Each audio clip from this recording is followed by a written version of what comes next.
ENT practice questions quickly. So the first one is, what is the most common cause of acute otitis media in children? So these are the questions you can be asked. Otitis media, and if you say strep pneumo, you are correct, because we know that other organisms, which is your SHM, I usually use the mnemonic SHM, which is the same organism for pneumonia, can cause it.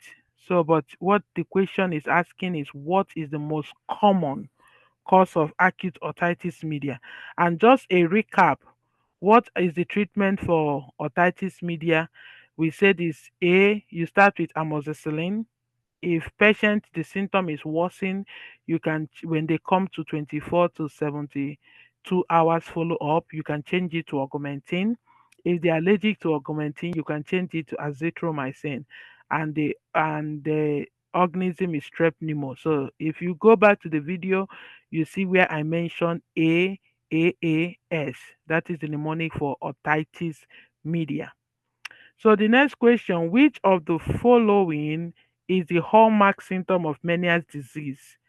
So if you remember when we talked about Meniere's disease, of course, vertigo is the hallmark, but always remember the education. They need to there's a sodium restriction, because we said because of they can have there's increase in the endolymphatic fluids inside the ear.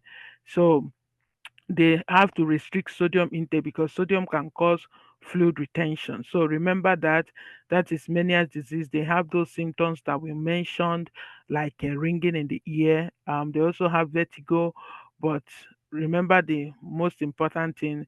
They can also give them diuretics to help them. So, what is the first line for bacterial sinusitis? Remember bacterial sinusitis? The answer is amoxicillin covalent, which is your augmentin. Okay, so know the symptoms of sinusitis, rhinosinusitis. Know the symptoms because it's very important. Which cranial nerve is most commonly affected in Bell's palsy? Bell's palsy is very high yield in the exam, and the cranial nerve 7. Cranial nerve 7. So, what is the treatment for Bell's palsy? We say that the treatment is your what? The steroid and acyclovir. So, the acyclovir, and also remember that Bell's palsy is not a permanent deformity, and with Bell's palsy, it's also important to educate them on on they use the they need to rule out syphilis too with Bell's palsy. But Bell's palsy had to do with the drooping of the eyelid, and also that facial paralysis, and the cranial nerve 7 is affected. What is the most common cause of epistaxis in children? That is usually trauma or no speaking.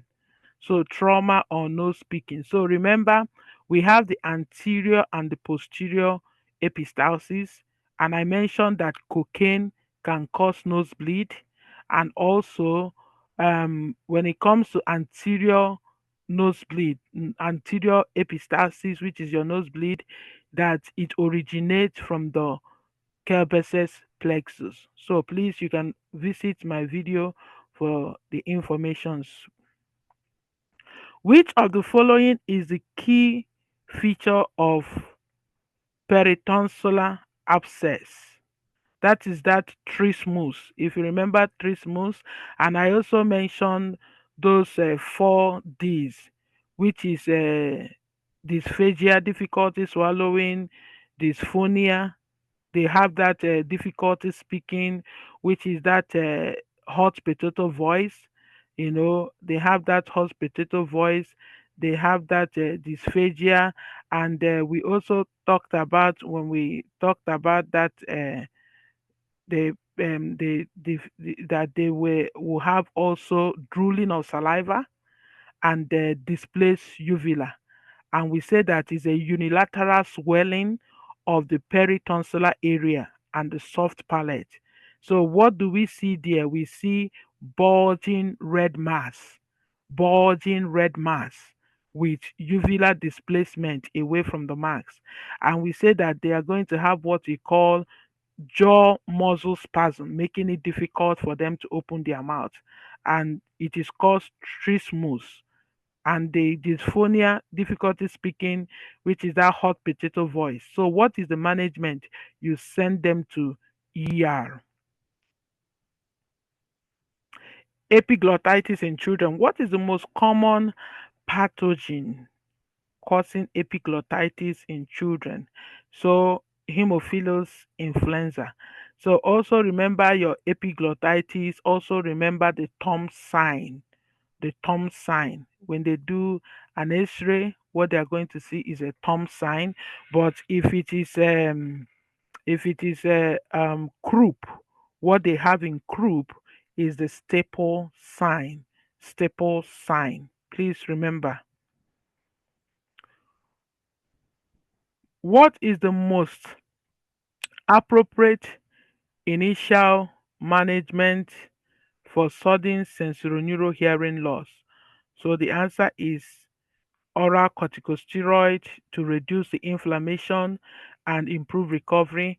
And if you remember what we said, we have two types of hearing loss. We have the conductive hearing loss, we have the sensorineural hearing loss. So conductive hearing loss is what you can see when you look inside the ear. So that can be your tympanic membrane rupture, that can be your otitis media, that can be otitis externa. You will see it. But when you talk about sensorineural hearing loss, these are the things you cannot see. It's difficult to see, like Meniere's disease. You don't see Meniere's disease with your eyes. Um, presbycusis, you will not see any damage to the cranial nerve 8. You don't see it with your eye. Okay, so sometimes it can also be some medications that causes ototoxicity can be the cause. Which of the which what is the most common site of origin for anterior epistaxis? I've mentioned this already. The answer is the Kelbeces plexus. That is the anterior septum. So that is Kelbeces plexus. What is the most common cause of conductive hearing loss? That is your cerumen impaction. Remember, anything you can see, but the most common is the cerumen impaction. What is the most appropriate treatment for allergic rhinitis? People always get this confused. The answer is intranasal corticosteroid. Please, that is the answer. It is most effective for symptom control. And this is a very high yield question. The most appropriate treatment for allergic rhinitis. Which condition is characterized by the lens losing flexibility, leading to difficulty with close vision? So we mentioned this in the video.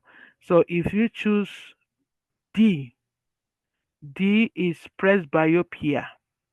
So what did we say is presbyopia? Because we mentioned it, we differentiated between presbyopia, myopia, and hyperopia.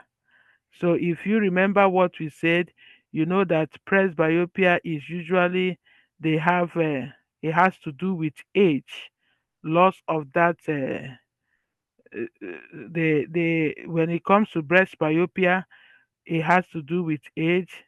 So it has to do with loss of the flexibility, making it difficult to focus on close object.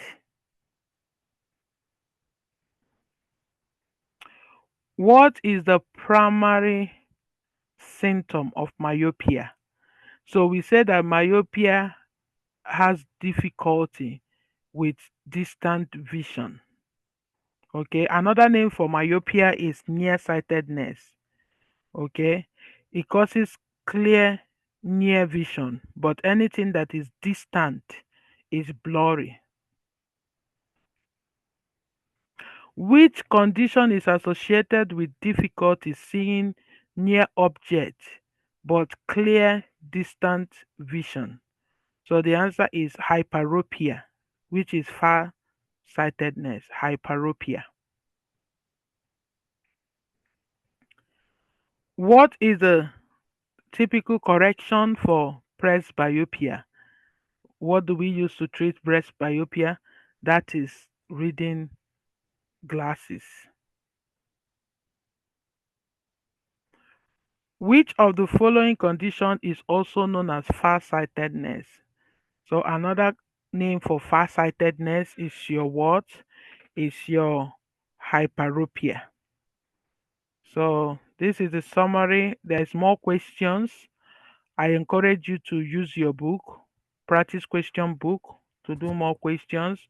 And this is just a summary of what we cover, but there's more questions in the book.